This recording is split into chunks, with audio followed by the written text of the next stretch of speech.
On va retrouver Harold Iman maintenant. Bonsoir Harold, Bonsoir. avec vous. On va parler de l'inquiétude des Occidentaux toujours face à ce qui se passe du côté de la Syrie. Cette question, est-ce que Bachar el-Assad va utiliser les armes chimiques contre les rebelles? Il y avait d'ailleurs une réunion de l'OTAN aujourd'hui à Bruxelles à ce propos. Oui, alors c'était une coïncidence, cette réunion de l'OTAN. Mais voilà, ils ont parlé de missiles, dont celui-là qui était un patriote, c'est un missile anti-missile. Alors, c'était très bien parce qu'il y avait la crise syrienne qui est venue s'ajouter à tout cela. Et il s'agit d'un arsenal chimique syrien qui existe et que Bachar el-Assad lui-même a reconnu. Ce n'est pas un secret, mais voilà d'où il vient. Il a de la technologie russe et de la technologie nord-coréenne dedans, hein, et il y a des experts russes actuellement en Syrie, je me suis renseigné, qui sont, eux, très capables dans le maniement de ces choses, ou plutôt le contrôle de ces choses, parce que vous savez que c'est presque aussi dangereux de les avoir que de les utiliser.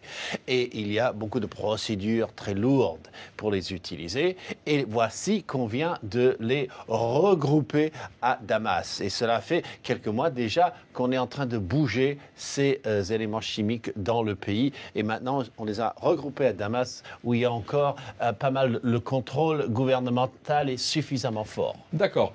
Il a des armes chimiques, il regroupe son arsenal. Va-t-il l'utiliser ? Alors, déjà, il serait bien mal avisé de l'utiliser car on lui a mis des lignes rouges. Et voici les pays qui l'ont fait.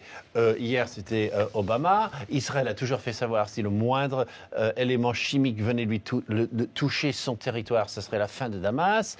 La Turquie a maintenant ces missiles qu'on a vus au début pour se prémunir contre des Scud, parce qu'on peut tirer avec des missiles très longue portée. Hein. Les armes chimiques, c'est pas pour des petites distances, hein, de très longues distances. Et puis la Russie elle-même a fait comprendre que jamais elle ne voudrait voir de cela. Et donc, pourquoi est-ce qu'on pourrait s'inquiéter ce soir? Eh bien, ce monsieur, qui était le porte-parole du gouvernement il y a quelques jours encore, avait cet été dit « Ah non, on n'utiliserait jamais les armes chimiques contre quiconque, sauf venu de l'extérieur. » Et ça a énormément irrité le régime. Pourquoi il parle de ça en plein été? Il faut garder ça comme un secret. Eh bien, aujourd'hui, il a fait défection, il a quitté le pays.